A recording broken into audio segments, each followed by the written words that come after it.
Tignan nyo to.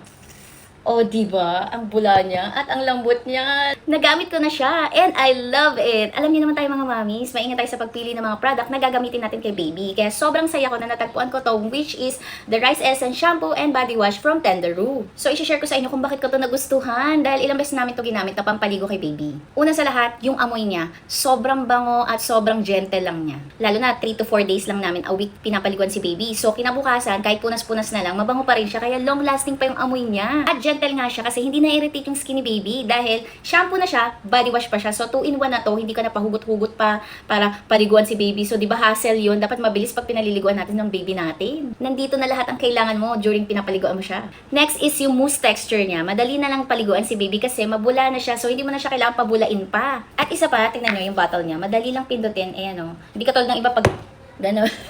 Eto ganun, isang ganun lang. Makikita niyo na yung bubbles lalabas na at tignan niyo to. Oh, diba? Ang bula niya at ang lambot niya. Sobrang nakaka-enjoy. Kahit ako siguro pwede ko to gamitin. Kasi no age limit ang paggamit nito. Talagang mabula siya at makakatipid ka pa dito kasi kahit isang pump lang, oh, diba? Marami mo na malalagay sa baby mo. At na-discover ko pa kahit malagyan yung kanilang mga mata, hindi hahapdi or sasakit at maiirita si baby kasi sobrang gentle talaga nito. Safe na safe. FDA approved pa. Kaya iniisip ko, di kaya lugi si Silly Queen dito kasi sobrang ganda ng product mo, me. Kaya overall, wala akong masabing pangit dito sa product na to.